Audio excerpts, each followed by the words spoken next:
Welcome back to Scotch Hour. This is Noah. And this is Jesse. And hopefully you guys are ready for another fun evening with us. Tonight, I think, what Scotch did you bring out tonight? All right. Tonight, we've got the Oban Bay Reserve, the Game of Thrones edition that we will be tasting and enjoying. Sounds good. Yes. So let's cork this and give it a whirl. And I know, Noah, you mentioned last time, 1 cube for you. Yes, please.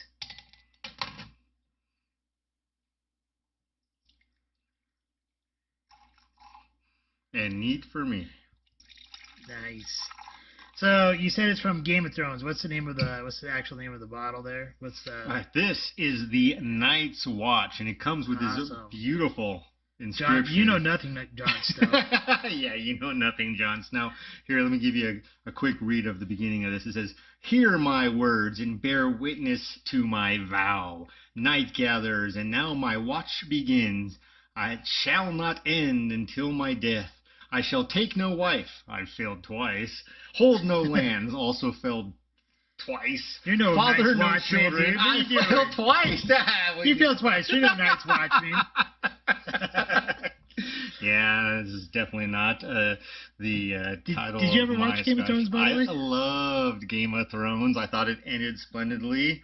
But I absolutely do not share the popular opinion on that one. But before we get too in depth. So wait, what do you mean you don't share the popular opinion? You thought you liked the ending? I thought it ended exactly how it was always meant to end, exactly how I expected it to end. Jon Snow being the... You thought Jon Snow would be a pussy and walk away? The timid follower of his family, his sister. Yes, absolutely. That's exactly what I thought the whole way.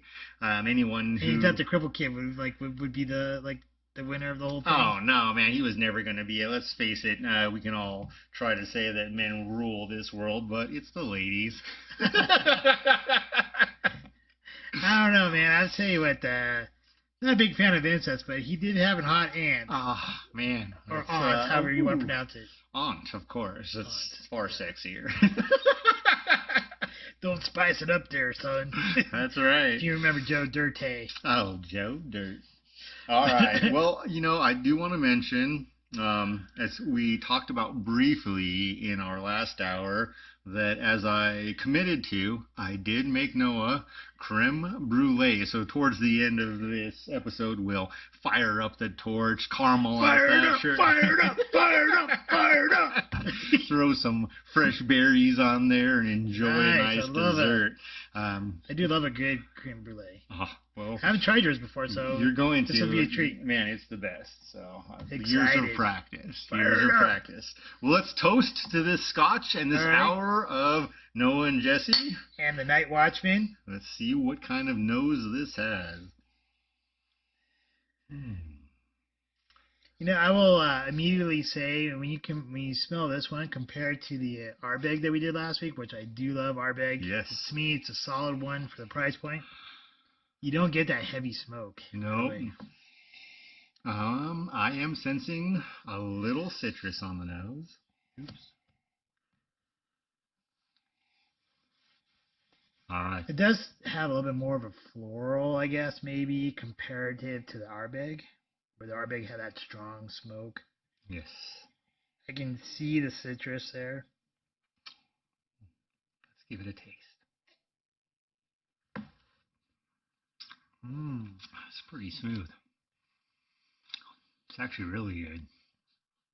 I think it hits the front part of your palate really nice. Mm-hmm. And it has a really nice smooth back. Because like when you drink some Scotch or even some liquors, it has like a hot finish or whatever because of the alcohol. This is really smooth on the tail end. I really do like it. Not over peaty, not over smoky. It does definitely have something right there in that mid palate. It's a little smooth like honey, but I also get this wonderful taste of salt, which definitely is something I would expect. I guess you get a little bit of salt. I was reading one review, and I don't know if I can actually get it. They said something about chocolate. I'm not sure if I get in that. Maybe, if anything, maybe white chocolate. But that's like reaching. I don't even know if I even get that. I might need like 5 more glasses to figure that out. Well, we'll end up finishing another bottle before the end of the night. Brief history on Oban Scotch. It is on the west coast that it's produced, where it's crafted, if you will, and it's named after the coast of Oban. So that is a little piece of knowledge for you to enjoy, which is part of the reason, knowing that it's right there by the coast, that it makes sense to me that I would sense that little bit of salt. So, talking about this Oban and the Night Watch, I know we're talking a little bit about Game of Thrones and stuff. Yes. And the Night Watchmen, they're up in the north. They watch the wall. Very cold, very snowy. So I got to ask you. Yes. Since we do live in an area that just got hit by, I don't know, I call it a mini blizzard. Yeah, we were expecting or reported that we were going to get 4 feet of snow.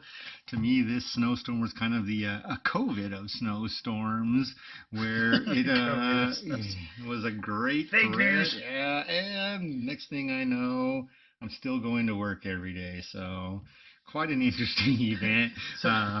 Definitely snow out there, but not something that ended the world. The one great thing I do love about coming back home and living here when it does snow is that really the next day, a lot of times, it just goes right back up to like 45, 50 degrees after it snows and it starts melting. But you said you had kind of a fun story about you're telling me about how you were driving home from work when it started snowing really heavy on Sunday night. Can you tell me can you just share with the people here about this? So with your little Mario Kart experience. I drive a wonderful Honda Fit. Actually, it's a phenomenal vehicle, and it was Sunday afternoon, about 1 in the afternoon, heading home from work, and all of a sudden it's like blizzard conditions. So this is just fantastic. Like whiteout blizzard, or just pretty close? Have you ever noticed something like pause? Pause right there. But have you ever noticed when you're driving in a blizzard or heavy snow, it feels like you're like in a spaceship or like some kind of like the Millennial Falcon going like light speed, where like your headlights are on and like all the smoke's like flying right past you, like if you're going through like warp speed or something? Yeah, it was kind of like that, except that for me it was almost like it was slow motion, because I didn't know, am I in the center of E470? Am I on the outside? At that point, do you really care? As long as you're not like hitting another car. I'm watching the lights behind me and nothing in front of me, and I'm wondering, am I still on the road? You're like saying, oh, beep. Right? It got there a couple of times, like, please, nothing be in my way. If I stop, I will not start back up again. So cruising down for. So wait, like the vehicle you drive, it's like one of those like little tiny ones, right? Oh, it's a very light little car, front wheel drive. Yeah, it's a small vehicle. It is a 4-door, but I think it's got a whopping 119 horsepower. But little Honda Fit Sport, it is great, 2011, and it has not failed me yet. So I've greatly enjoyed driving that little car. But I'm flying down 470, snow's coming down, and for me, again, it wasn't like the Millennium Falcon where I'm going light speed. For me, it was like everything was like in slow motion, because everything's the same color, and I'm wondering where I'm going. But moving my way down 470, and the plows, I'm actually going to give huge credit to CDOT. Very nice job with this blizzard, with this snowstorm. Highway wise, you guys did a phenomenal job, except for the 2 points on my way home, one of which was when I am in the left lane on 470, heading to get onto I-25, and I realized a plow, and I don't know if it was a CDOT plow, it probably wasn't, it was probably an independent guy who thought he was doing great work, had plowed a line about a foot tall of snow to edge you on to 470 heading east, and I needed to get on I-25. So all of a sudden I'm watching this car in front of me trying to hop this snowdrift spinning out, and then I'm having to go over this. I made it over somehow, not quite sure how. God's will, I suppose. So wait, seriously, what was going through your mind when you hit that little embankment there, going through that? Were you like, Oh shit! No, it's the same thing every time. My thought is, if I stop, I'm not going to start again. Don't stop. So you're like Tom Cruise in Days of Thunder, right? Yeah. Step on the gas, right? Yeah, Where you just man. gotta step on the gas and go through it. Yeah, absolutely. Hope for the best. Top Gun, man.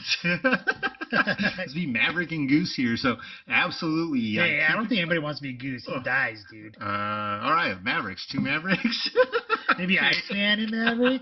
Because I sure hell don't want to be Goose and Dude, die. Iceman, the guy was kind of a badass. Iceman he was kind of a dick, though, too. Yeah, but you But know. All right, well. Okay, so anyways, you made it home safe. Man. Had to jump through some Wait, stuff. that was that. My other favorite part, though, is I take kind of some side roads so I don't have to pay tolls on 470 because I'm cheap like that. Cheap bastard. In a snowstorm. Cheap bastard. Yeah, Just joking, meanwhile, not really. yeah, I know. Yes, he has kids. Best reason ever. No, I just don't like throwing away $7 for 7 minutes of drive time on my way home. That's almost what it $1 comes a down. minute? Yeah, it's not worth it to me. So Hey, get used to it, right? Because there's some people in the government that want to start doing like carbon tax. So just get used to paying taxes for every mile you drive. man. Anyways, go on. Yeah, so I'm getting off. I made it onto I-25, getting off and off the highway finally. And man, I'm looking ahead, and it's one of those things where the exit ramp has 2 tire marks, and the snow in the middle is perfectly smooth, like someone shaved it and smoothed it over with a butter knife if you ever frosted a cake. And I knew right then and there, man, if I didn't keep going. You saying smooth? I was thinking something totally different. Oh no, if I stopped, yeah, we're talking about driving here in the snow. If I stopped, I wasn't going to get going out of the again. gutter.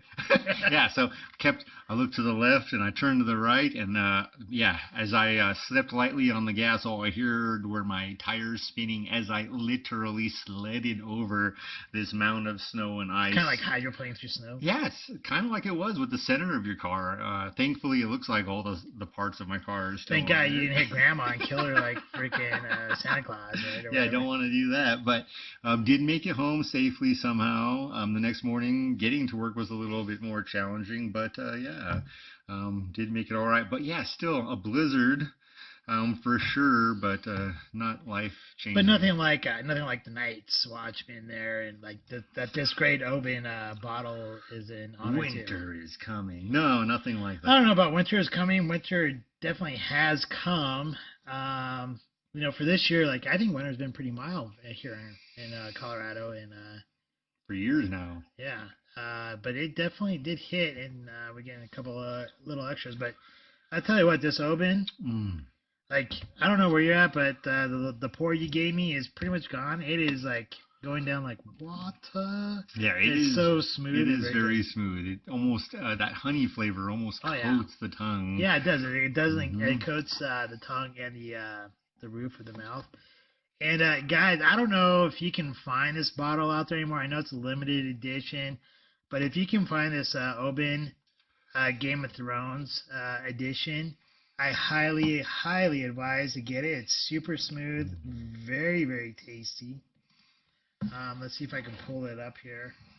You know, a couple things also about it. It's got this beautiful black bottle, a very intricate label, well done, Oban. Nice job with their presentation for the series and for yourselves. So here you go. Here's a picture for everybody to see what it looks like. Smooth. I love the packaging. I love how the bottle's like all black. I love how it gives like the oath that the night watchmen have to give. And I think I know during the last season of Game of Thrones, I know this is kind of old news for some of you, like whatever, like Game of Thrones is a couple years old. Spoiler alert. Spoiler, yeah, if you've never seen the show. But honestly, I think this series that they did of the Scotches, out of some of the ones I have tasted, I think they did the Night Watchman very good, especially for guys who can't get married, supposedly can't get laid. At least they got a decent bottle of Scotch to like jerk off to or something, you know. Sorry, I know we're supposed to keep it family friendly, but Hopefully, jerking off isn't too bad of a comment. It is supposed to be for 16 and over, by the way. I mean, I'm sure if you have a 16-year-old son, I'm sure he's jerking off to something.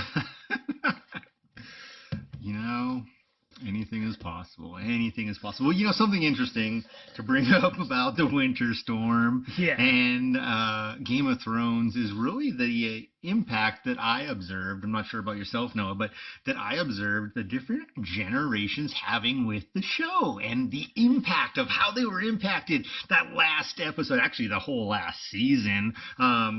You know, HBO did a phenomenal job with the series. Hey, before going further, can I give you a participation trophy? Yeah. Bing! Sorry, because I feel like you're going to talk about something that I believe that's made a generation totally weak with participation trophies. But go ahead. Oh, man. Oh, are you talking about the millennials? Yeah, you know, I am talking about the millennials. You know, I think you give a bunch of people participation trophies and they become weak and a bunch of whiny babies. But I'm not saying all millennials are bad, but that's just there. You finish your train of thought. All I was going to say is it was very interesting to me to consider the reaction from individuals I know and the different generations, older, younger. So we got the millennials, we got Generation X. We've got the boomers, you know, and the way they all reacted to the end of Game of Thrones. And I'm sure there's got to be some from the Greatest Generation, you know, the ones that lived through World War II and stuff like that. Yeah, I don't think they were shocked at all. They're like, welcome to my life story. Yeah, right?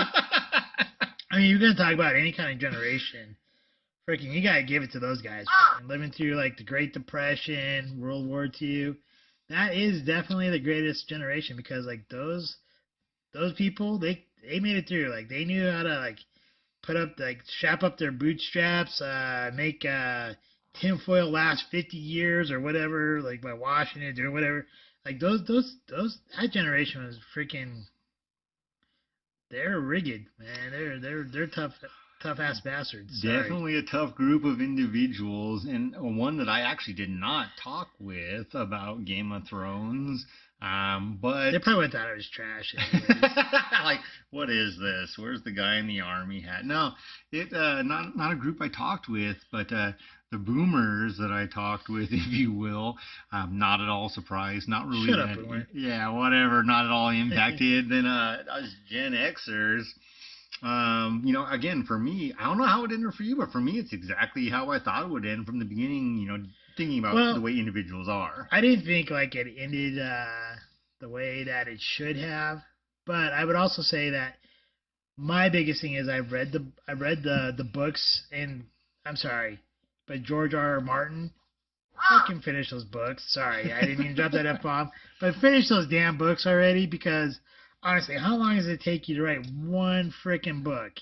This last book, book 6, is supposed to be out like 10 years ago. Like I'm gonna be dead by the time you ever write this thing, and you won't ever finish putting it out. But in any case, sorry if you read the books, you probably know and feel my pain. But honestly, I think I was not super impressed with the ending. I thought Game of Thrones was great for the first season, followed the book pretty closely. Second season started to veer off. Third season, definitely like went its own separate way from the books with a few highlights. Gotta say, Arya Stark, one of my favorite characters in that show. I love how she became a total badass assassin. Loved it. Not really sure I like how she finished her story. Just like saying like, well, peace out, I'm just going to go to this unknown land thing. I thought that was kind of a wimpy way out. Oh man, John, I think that was the tide of millennials. Absolutely, the nomad. Yeah, you're taking their own way. You know, to bring up the millennials, the one thing I've noticed, right, because like with this whole like, no matter what you say, you hurt my feelings type of stuff. You know, they always feel like they're disrespected, and they push this whole cancel culture thing going on and stuff. You know, they like there's like that huge petition like trying to get the creators of the show to redo the ending because they hated it. That to me sums up millennials. I don't disagree with what you're saying, but what I will say is millennials have a lot of things right. I've learned a lot from my Get out of here, man. dude. Millennial acquaintances and millennial friends have taught me the importance of quality of life before it's too late to enjoy life while it still has quality. So just something to keep in the back of your mind when you talk about your ending. All right, so you're saying that millennials are telling you have better balance of life. Is that what you're saying? It's not just better balance. It's really talking about quality of life. Now, there are some pieces which they're talking about quality of life. They think they're going to work for, till the day they die. They don't think they're ever going to retire. They don't want to own anything. What kind of quality of life is that? Man, I'm telling you, here's where they go screw anything that has a hole or vice versa, or anything that has a prong. I think that is a misconception for half of the group. For half the group, right. No, seriously, a lot of the millennials that I know, that I have worked with, that I have chatted with or gotten to know, actually speak very well about their quality of life and how they take time for them. They do a really nice job with things like vacationing, not in the midst of COVID, of course. I think they have struggled with that just like the rest of us. However, really not pushing themselves to the brink of exhaustion for the man. You think that? I kind of think a little bit opposite of you. Yeah. I think they've been a little bit babied growing up. I think they've been sheltered, given participation trophies and stuff like that, and I don't think they know how to fight for what they want or how to win in life. Because you know what? Life isn't all was it how Rocky says it's not all rainbows and sunshine and rainbows and stuff, right? You can get hit in the mouth and you're gonna have to get back up and fight for what you want. And I don't really think I get the millennials are they're willing to put up their personal life before maybe work life, but I also don't think they value building a family. I don't think they value ownership of a home, and I don't think they ever believe that they can retire. I think I believe honestly that they're a weakened generation. But hey, maybe I'm totally wrong. So if you're a millennial and you're listening to this and you want to call BS on me, go right ahead. I don't really care. I'm just trying to shoot it straight. I think there are some pluses about the millennials. Don't get me wrong. But I think overall it's made our country kind of weak. I'm going to in some ways disagree. Go ahead. As I pour you a second glass here Thank you. of this Scotch. But as we're disagreeing, I'm going to say my challenge to the millennials out there, leave us a comment. Tell us what you think. Oh, they're going to definitely leave a comment. They're going to say I'm like a total a-hole.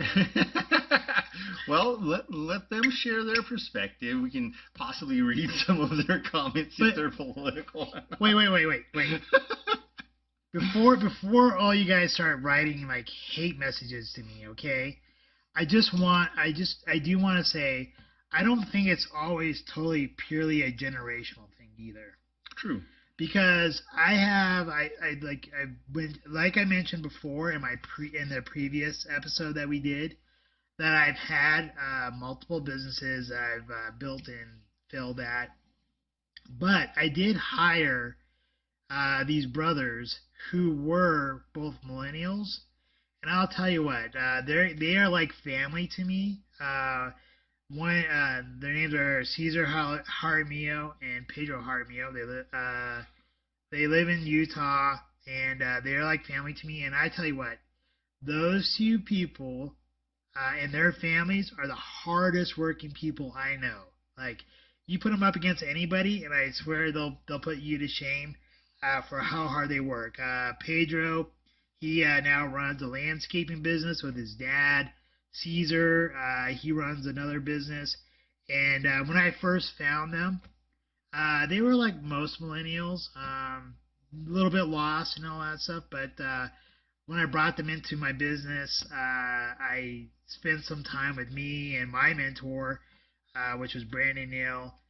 We worked with them. We helped mold them a little bit, and now they've flourished, and they have successful businesses. Caesar's wife owns her own business now. So don't get me wrong. I think even though I do bash on the millennials, right? Like I do think part of it has to do with culture. And Caesar and Pedro, they are from like their parents are from Mexico, and but they are technically first generation, I believe, in America, and they work their tails off. So not all millennials are bad. I just think those who grew up in the United States with parents who grew up in the United States have become pretty soft.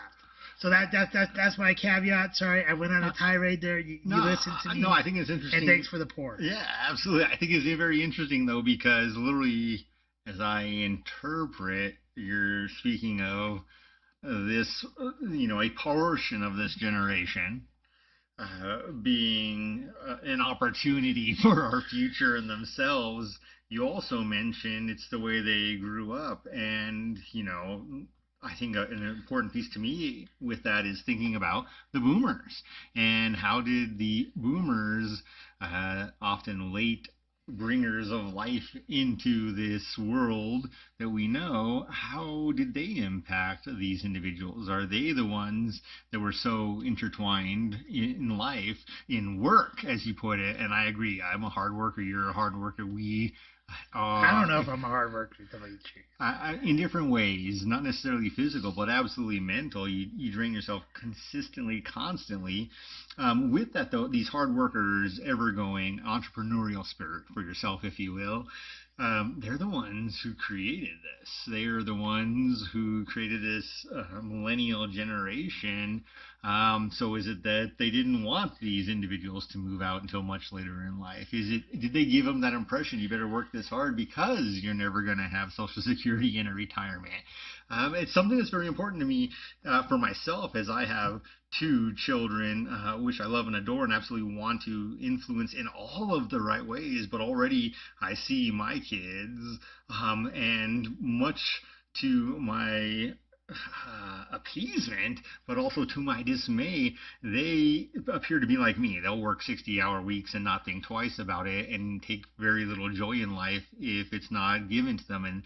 As much as I love the hard worker in them, I also want to make sure they don't do the things I did to negatively impact their life and the pleasure they could have had. I get that, but you should not. Anything you have in life, you should earn. I mean, that's a very interesting. It should, you shouldn't be like, I deserve this, or this should be given to me. I think you have to earn it. Damn, don't tell Prince Henry. I don't know anything about the royals. Sorry. Well, let's just other than what step away. Yeah, I know there's like a big wow, a big huge thing about like this interview that happened with Oprah or whatever. Oh yeah, let's step away. We're not there yet. We are not ready for that, Noah. Yeah, well, I don't know what her name is. That's good. Let's leave it alone. Walk away. Just okay, walk away. We'll backstep that up. Repeat. Rewind. Well, let's talk. Okay. Let's talk about our generation. And as we talked in our last episode about some things we love about each other and don't necessarily love about each other, what is something you love about our generation and you dislike or don't love about our generation? Well, I think when you take the boom, or like when you look at generations in general, right? It's a circle. Right, we have the greatest generation, right, which would probably be maybe for us, maybe our grandparents, and if our children maybe their great grandparents. But basically, we're looking at the ones that lived through World War II, the Great Depression. Those people, they're rugged as F, right? They're rugged AF. They lived through a lot of stuff. They know how to survive. And and with the cycle, right? It says something. I forget how exactly it's written out with the cycle, but it talks about something like how tough times creates tough people, and then easy times creates soft people. So I think what happened was like we had the greatest generation, which created a tough generation, right? And then they survived the Great Depression, World War II. Then they had the Boomers. The Boomers created Generation X. From Generation X, I believe we get. Let's see here. I got a page here. From Generation X, we get the. I never even heard of this one here. The Xennials.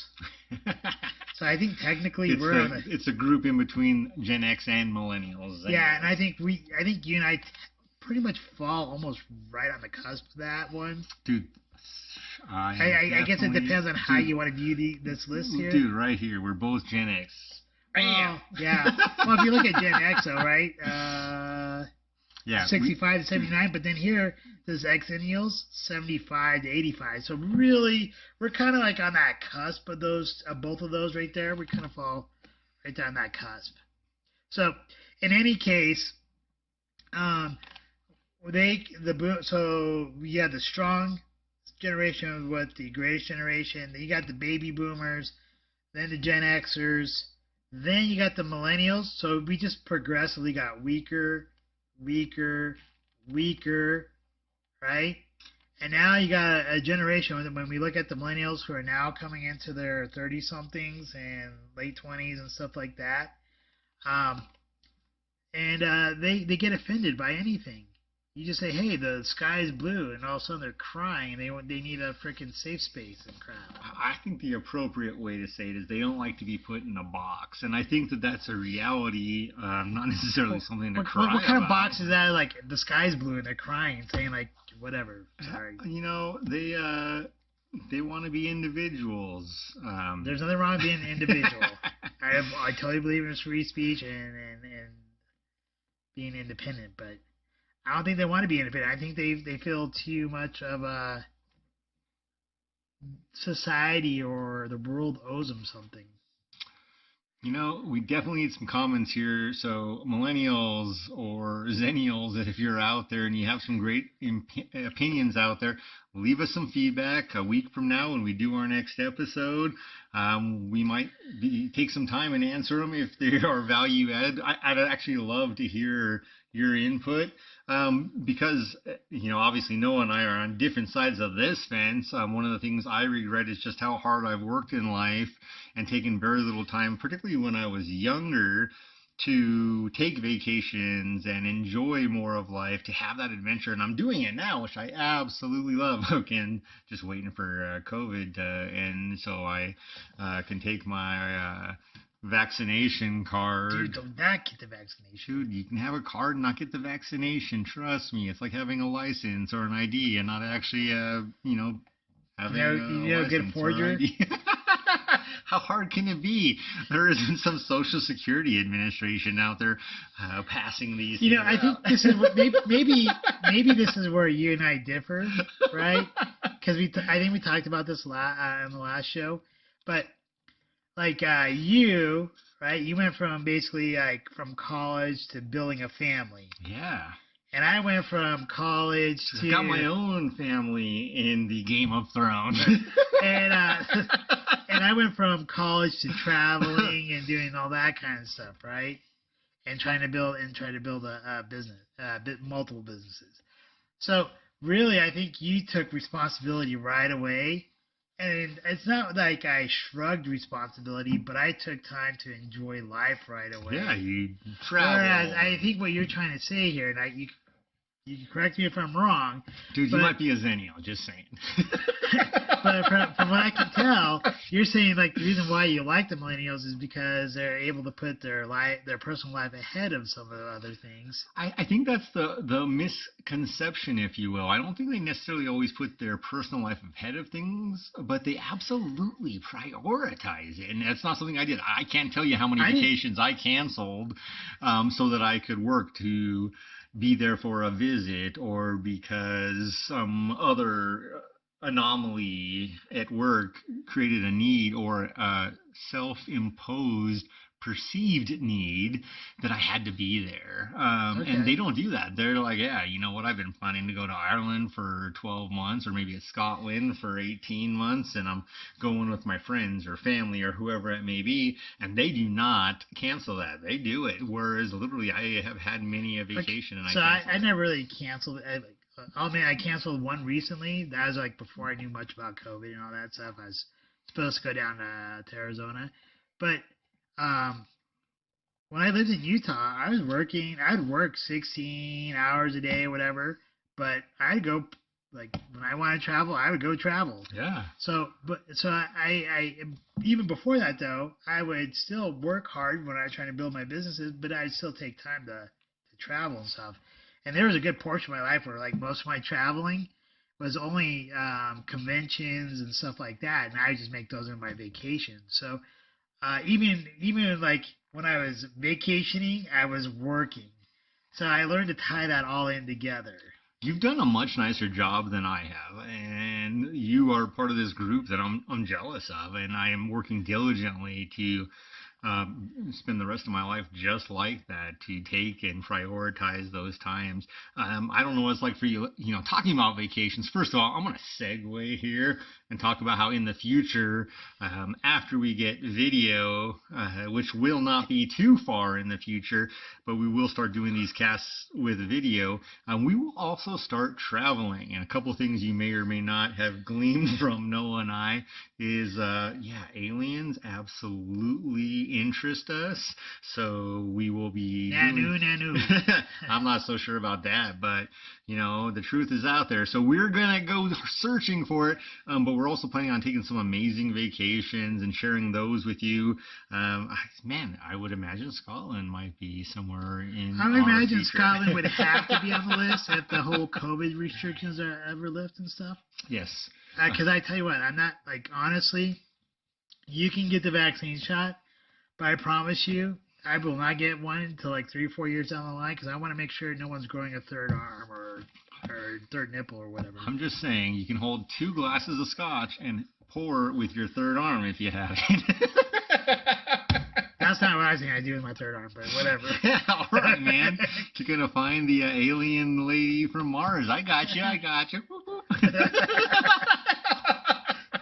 Talking about a Total Recall and the original Arnold Schwarzenegger. You need a third arm for that. But we're going to backtrack now. Reverse segue. Okay. Now we're going back. And so, what you're talking about, that is something that I didn't do. So when I go on vacation, very commonly, I need a day just to diffuse, to relax. It's part of the reason I love road trips. You give me an 8-hour drive, it's a great opportunity to do that. I'll listen to 1,200 songs in the course of a couple of days. Great opportunity for that. So I don't know what that's like for you, but I have absolutely in my past, and I would even venture to say my current, had a difficult time diffusing from work. And I don't know, maybe that makes me more of a boomer than a Gen Xer. Who knows? But so you're saying your life is your work? It's for so long. Is that what you self-identify as? Is your position at work? That's actually a really keen point, and it has been most of my life. That's a fair statement. Is that has been. Sorry, that's probably like a low blow there. Sorry. You don't have to apologize. That's true. It's reality. I know it's true, but still, like, for like the things that you might admire about myself, I kind of feel like I'm a loser with, right? Right, but that's maybe when neither of us has the great perfect blend. Maybe that's why this friendships can blossom, if you will. Exactly. The floral notes from the Scotch coming out. So before we go too much further, let's watch this millennial video. I'm sure a lot of you guys have probably already seen this on YouTube. But I think this kind of sums up the difference between boomers, not so much Gen X, but boomers and millennials, okay? So we'll just watch this real quick, and then we'll go back to talking about the generations. Amy, it says you are trained in technology. That's very good. Are you adept at Excel? No. PowerPoint? No. Publisher? Not really. Exactly in what area of technology are you proficient? Snapchat, Pinterest, Instagram, Vine, Twitter. You know, the big ones. I'm surprised you didn't say Facebook.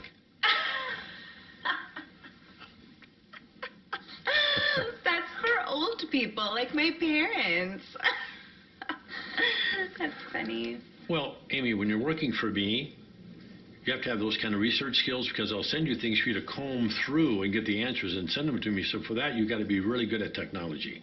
For stuff like that, no problem. I'll just ask Siri. You'll just ask Siri? You know, Siri tell me this, Siri find me that. We're all good at getting you the answers. Tell Siri I want you ready to go at 8 sharp each and every morning. I don't understand What don't you understand? what you just said. You don't understand be ready to go? No. You said 8, right? Yes. 8 like in the morning 8? Yes, in the morning. Yeah. That kind of doesn't work for me. Who gets up at 8? I do. I Skype with my French boyfriend in pairs until like 3 in the morning. I don't even get to Starbucks until like 10, where I order my grande chai tea latte, 3 pumps, skim milk, light water, 2% foam, extra hot, but not too hot. So if it's okay, I work best in the morning at 10:45.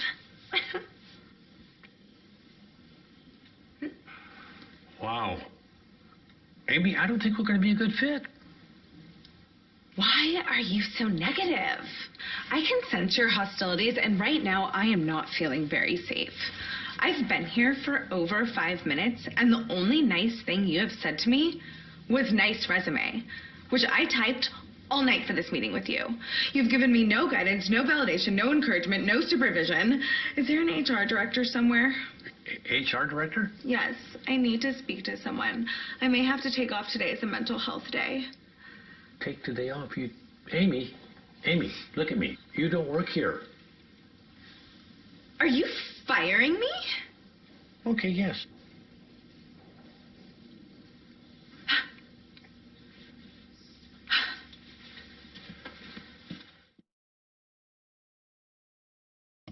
All right, Jesse. So to me, that kind of shows what millennials are like. I think that's a pretty quick overview of a chunk potentially of millennials, but not the ones I know. Yeah, well, like I mentioned before, it's not all of them because I did talk about the Harmio brothers, but yeah, I think that's the mass majority of them right there. I don't understand. What don't you understand? The 8 part. I have to be at work at 3 in the morning. No, seriously, if you're a millennial and you know, like I know I've been kind of harsh on you guys, but please, you know, leave a message in our comments. Let us know like how you feel about your own generation. If you want to bash me, you can, but like let us know like how you feel about the millennials and even the generation after you, which is I believe Gen Z and Gen Alpha. From what I've been reading and hearing is that they tend to be more towards being libertarians and not wanting any government control and wanting to have more of an entrepreneurial type spirit.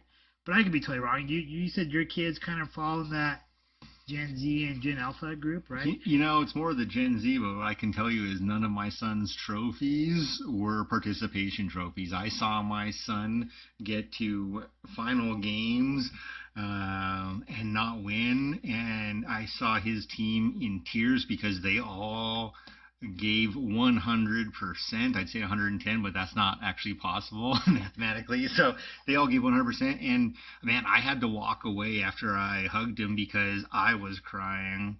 But you know, one question I would have, and this is not a slight, this is actually a true question for those of you that did get participation trophies. Did you keep them? What was the actual end result? Are these things framed up on a wall? Why would you keep a participation trophy? Well, that's what I'm curious about, because I'm going to talk about a couple athletes who also don't get participation trophies. Two of my favorites of all time, Michael Schumacher and Kimi Raikkonen. These guys have rooms full of trophies. Not one of those trophies is a participation trophy, but they absolutely keep them. I am not that talented that I have a room of trophies. I don't know about you, Noah, but I don't have a room of trophies, but they keep them. I don't have a room of trophies, but I did earn some trophies when I was younger. What you do with them? I don't even know where they're at. They're probably lost in storage or lost from moving. But I was part of some little league football teams where we went to the championship games and stuff like that, and we won trophies. And there was like two seasons where we came in second, so we got the smaller trophy, and it hurts. You work your tail off, you fight your hardest, you go to the playoffs, and you go to the final game and you lose. And it's supposed to hurt. It's supposed to make you feel bad. You know why? Because it teaches you that you have to work harder the next time, so that way you do win. So I think it's important not for everybody to get trophies. It's okay for like first, second, and third to get trophies. I mean, it happens in the Olympics. But, if you don't win the big trophy, it should hurt. If you don't win a trophy at all, you don't go to the playoffs at all, it should hurt. Because if you get to the point where you accept being a failure, all you're going to do is be a failure throughout your life. I think what you just said is absolutely truth. And it's very important. It's harsh. It is harsh. But you know what? This beautiful lady I know shared this little reel with me, they're called. Definitely giving away my generation there. But a reel with me, and it was talking about, and it was LeBron James actually, talking about trusting. Like that guy. Oh, man, I love him. But there's different reasons. That is a topic. He is absolutely one of my heroes. He gained that, and it's a topic for the future. But getting back I'll give you Kobe, though. Oh, man, Kobe is another one. Or Jordan. Oh, man, Kobe. I'll give you Jordan, then Kobe. So I'm going to go back to LeBron James for a reason, though. Is this real? And it's about trusting the process. And, we can talk about athletes in all these different forms, and people hate Tom Brady, right? There's so many haters, not a whole lot of lovers. I love the guy, and I'll talk about why it's no different than LeBron James, and it is because they trust the process. These are individuals, much like Michael Schumacher in the day, who went from one championship winning team to another team and had to have faith, as I'm going to call it, but as LeBron James would put it, trust the process of you give 100%, you build a new team, you give everything you got, and you have another chance. You develop your team, you make sure you communicate early and often. You do all these different things to make the team the best, and you stay the best, and you win another championship. And look at LeBron James, man. He did it with the Lakers last year, and a lot of people will say that, amidst COVID, these championships aren't real. Well, I'll tell you what, that is absolutely not the case. You can try to take it from a LeBron James or a Tom Brady or even a Lewis Hamilton, not one of my favorite athletes, but I will give the guy credit for being consistent. My one challenge to Lewis Hamilton would be trust the process, go to another team, prove you can do it again. That is the one difference between him and all of my heroes. My heroes have all gone from one team to another and done it again. I love what you just said there, because it actually reminds me of two books I've read. Okay, so, if you guys ever want, a hint, whatever we're talking about, I will give you, at least from a business perspective, two books that relate to exactly what you said. One is called The E-Myth, or E-Myth Revisited. Talks about turnkey systems, basically following a system. If you follow a system, you will, a successful system, you will also succeed. Number two, the other book is called Relentless. It's by the guy who helped train Jordan and who helped train Kobe. And it's called Relentless. I tell you what, read both of those books. E-Myth or E-Myth Revisited is the one book, and the other one's Relentless. And I guarantee you, everything you talked about right there, if you haven't read those two books, what you talked about sums it up there. Follow a system, and you follow it to a T, and you are relentless until you hit your goal.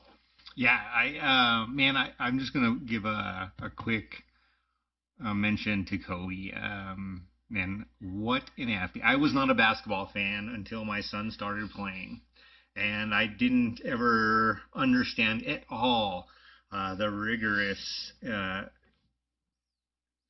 physical activity involved in that sport and the weeks out of the year of training and games and nonstop until my son did it. And seeing him go through seasons and tournaments, my son absolutely inspired me. It was something I will never forget. Aiden, man, thank you.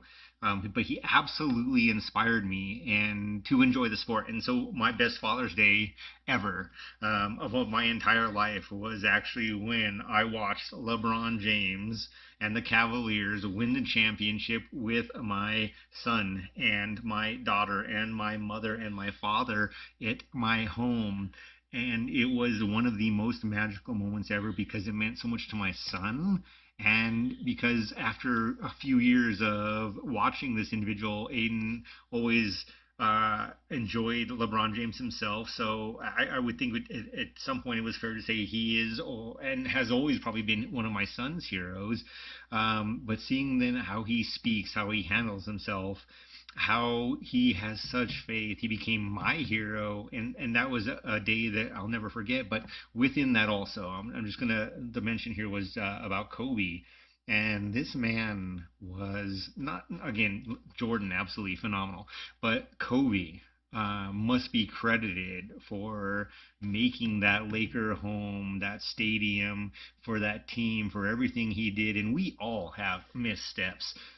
He absolutely had one. I have absolutely had some. I don't know anyone who hasn't, but the guy was amazing. It was something and someone to be cherished, to be admired, a hero, and I still can't believe. I remember when I saw the news about his untimely departure, I was texting my son immediately, and I'm like, I can't believe this. Are you okay? And I'll never forget that because these individuals have such positive impacts on our children, this generation, this future generation, the Gen Zs or the Gen Alphas.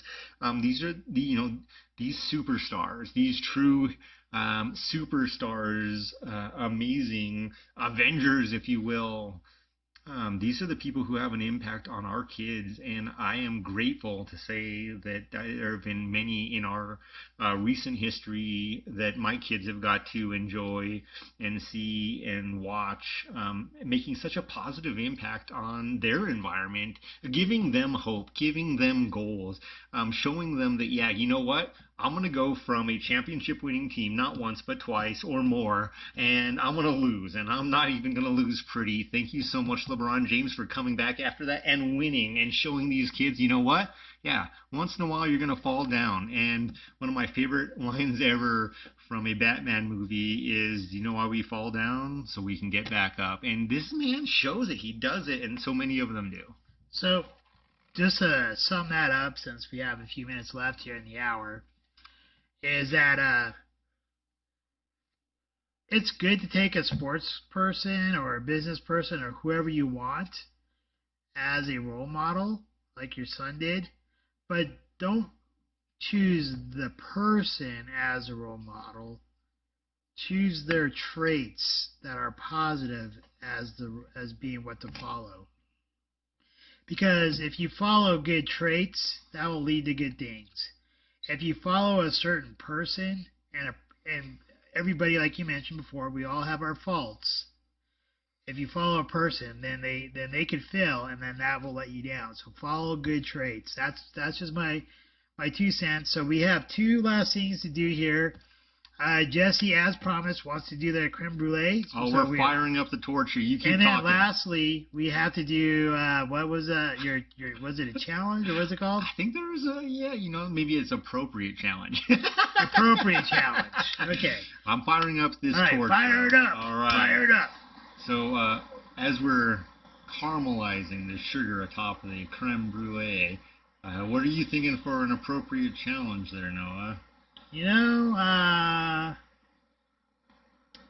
I think we should do something to promote good habits for those people who listen to us.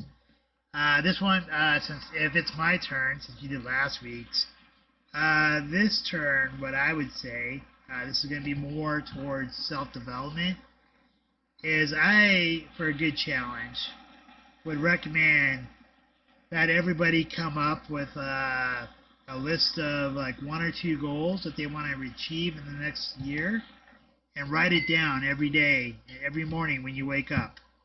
And that would be my acceptable challenge. I know it's not quite as fun as what you did last week, and I apologize about that. But I think if we want to set a positive impact on those who follow us, I think we could do one, something to help build them, and another one, a fun one, another week. I think that's a fair challenge. Okay. All right, this sugar is almost perfectly caramelized across the top of this creme brulee. It looks really nice and golden brown. It looks really yummy. And hey, audience, while Jesse's doing his thing here with the berries and toasting stuff up here, if you have an acceptable challenge for us, please put it in the comments. And if you want to like bash me, if you're a millennial, put those in the comments. Or if you have anything you want to defend about millennials, put that in the comments. Or if there's a topic that you like us to try or talk about, put that in the comments. All right, so you finished that Scotch, as did I. 1/3 pour here. Okay, 3rd pour. Just to let you guys know, we are actually recording this a little bit early.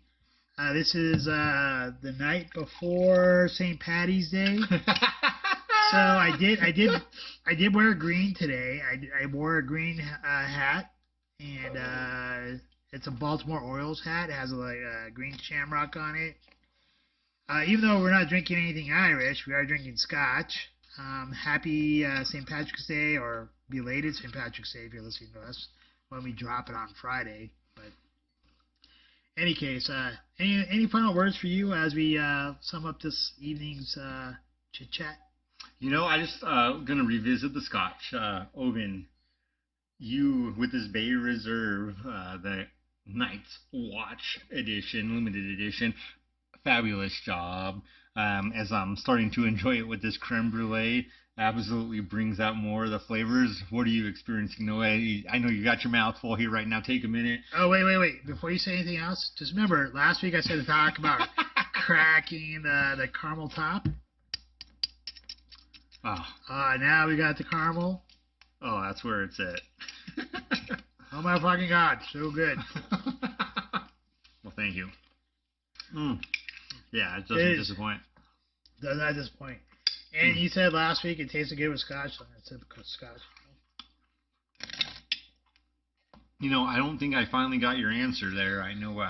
Unfortunately, what did you really think, Noah, about the end of Game of Thrones? Because I put my opinion out there. A lot of people don't agree with me. My opinion was resoundingly that that was Jon Snow. That's how he was throughout the entire show. Lots of seasons, lots of years. Honestly, not a surprise to me. I did like Jon Snow, but I think near the end he was a little bitch. I give him high props. Man. I give him high props for doing the deed with his very hot aunt. Too bad his wildling and true life wife, the redhead. Dude, she's 10 survive. times. I think she's way hot too. Oh man, yeah, redheads, crazy hot. Yeah, I do give him also high props for not screwing the old fugly witch. But I do think I think it took courage to kill his aunt. I'm disappointed that he didn't take the throne, because he should have. Because I think, yes, that was kind of like his motive, or his motif of that, what he did. But also part of him was he would do what's best for Westeros, and I don't think in this case he did what was best for Westeros.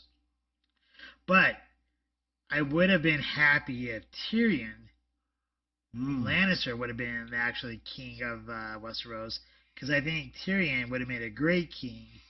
But Brendan or whatever. I know things. Yeah, I drink and I know things. I think that's what we've been doing these last 2 episodes, is drinking and knowing things.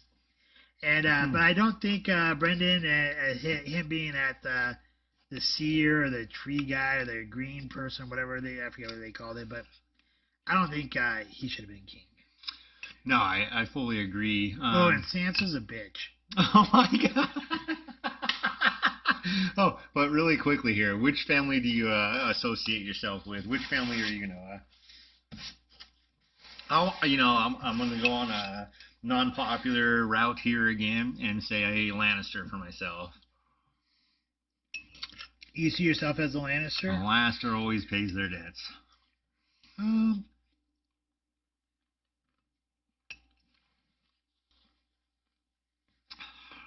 I know the popular choice is Stark, and I do like Stark a lot. But I'd go with Targaryen. Ah, all right, man. You can't go wrong with House Targaryen. All right. House of the Dragon. It's a good house. You know, Lannister. Lion. I wouldn't mind being a Lannister because I have a big. I love lions. No, seriously. Oh, I thought you were going to talk about a female in the Lannister house. No. I love lions. Like I'm a Leo. I have a tattoo of a lion. So I'm very big about the sun sign, being a Leo, lions. So Lannister would be a big pull for me.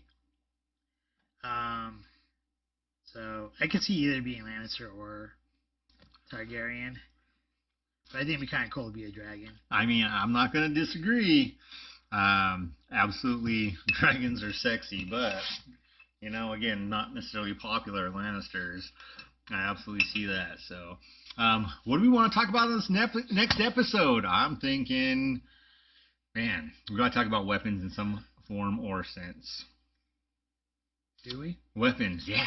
Weapons of some form or sense. Toys, right? We're talking about that. I also want to, next episode, we're going to introduce Captain Safety. I guess we're going to talk about Captain Safety, and then we'll have to talk about Mr. Tactful. I love it. Mr. Tactful and Captain Safety. All right. All right. Well, thank you once again for joining us. My name is Noah. This is Scotch Hour, and if you enjoyed our talk about the Oban Game of Thrones Scotch, if you liked our show, please like, share, and subscribe, and help us get the word out. We would love to have you guys come along with us any kind of travels or trips that we do. We love for you guys to share any topics that you want us to talk about. Throw some questions out there in the comments. Let us know what you liked about our show. Let us know what you didn't like. You can roast me if you're a millennial. Yeah, please be a part of our family and let us know what you like and what you don't like, and so that way we can build this brand together. Okay, that's all I have to say. So I'll wish you guys a great night. Hopefully you have had a wonderful St. Patrick's Day, because when this drops, it'll be after St. Patrick's Day. So that's all I got to say, Jesse. Oh, you know what? No, I think you nailed a lot of it on the head right there. I'm going to wrap up just bringing up this Oban Scotch with the Creme Brulee, something I wasn't entirely expecting. Absolutely got notes of orange. Again, the honey, very phenomenally smooth and sweet with this creme brulee, and in the future we'll share the secrets to making a great creme brulee, or at least as I perceive a great creme brulee. But yeah, as Noah said, thank you for your time. Thank you for listening. This is a growth for both Noah and myself in particular, something new, something that we're really trying to grow with. And develop ourselves, a stretch assignment, and we really appreciate you guys, anything you share or are willing to share, to give us feedback, advice moving forward. With that, Noah. Prost. Auf uns. Auf uns. Or cheers. Thank you for joining us for Scotch Hour. And that's a wrap. Dude, that hour went way too quick.